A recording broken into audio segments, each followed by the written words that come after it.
With Easter and Passover just around the corner, we are reminded of the challenges couples face when their religious beliefs differ and children are in the middle of these differences. Kat Roby is our relationship advisor. She joins us now to give us tips on overcoming these tough decisions and how to have these conversations, not just with in between the couple, but with your children as well. Right. It's a very big issue. It's hard to talk about in just a couple of minutes, but you know, it's something that originally, I guess, the first thing we should talk about is how do they get together in the first place.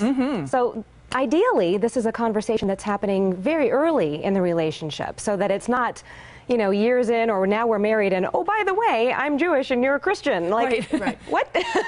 Which is fine. And I know lots of people who actually do have and practice both faiths. So, you know, we're here to talk today about what are the possibilities. Do you educate your children on a lot of different kinds of religions? Do you practice both of them? You know, you were saying you had a show that you'd seen. I just saw Property Brothers last night where one person in the couple was Jewish and one was not, and they had to have 2 appliances in the kitchen, 2 of every appliance, because one had to eat kosher food and one didn't. Right. And I thought, wow, it really spills into many aspects of your life. Like setting up your home. And that speaks to how invested they are also in the religion. So I know lots of people who will say that they are a specific religion, but then they don't practice, or they're not as into all of the traditions and things like that. So that's another thing. You know, a lot of times people might assume that their partner, because they have this kind of religion, are going to have all of these other things that they associate with the religion, and that may not be true. So one of the biggest things that we talk about in our relationship discussions all the time is don't make assumptions. Talk to them about what's important about their religion. Maybe it is, maybe it's not. Another thing that's important is find the common ground between those religions. I mean, I think if the world could come together and sing a song in harmony. Kat Roby for president.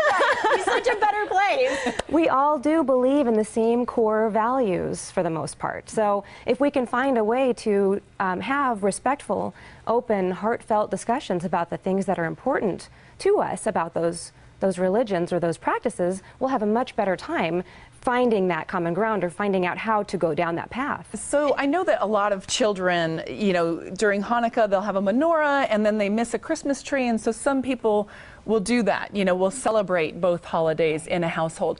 Is that confusing to kids, or is it actually healthy because they get to learn both faiths? My experience has been, and what I've read and heard, is that it's a broad education. It's something that gives them an experience.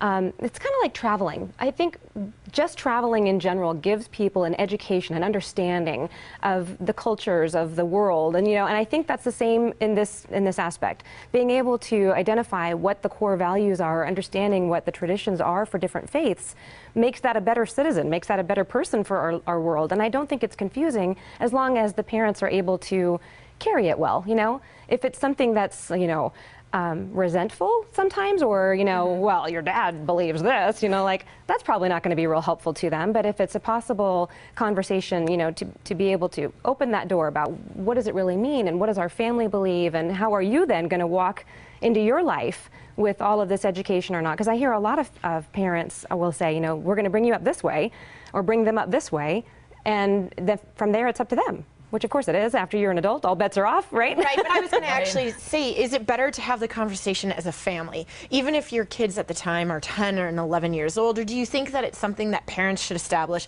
before you've even had children? Like, okay, you might be Lutheran, I'm Catholic, our kids will be brought up as Catholics. You mean having the discussion with or without the kids present? I think it's always better to have the discussions where you are united first, and then you present to the children. So that you can back each other up or get the discussions out of the way or get any disagreements that you might not have seen coming out of the way. Oh, you became so religious on me. Wow. Yeah, I think it's always a good idea to get that established and then work as a team. Okay. Yeah. Awesome. Thank you, Kat. Thank you, Kat, so much. Happy Easter, happy Passover. I know, and the very same to you. And if you want to get more tips on how to resolve the great religion debate, just call Kat at 906-3392 or go online to robycounseling.com. Again, that's 906-3392 and robycounseling.com. And don't go anywhere. The Morning Blend will be right back in the other side.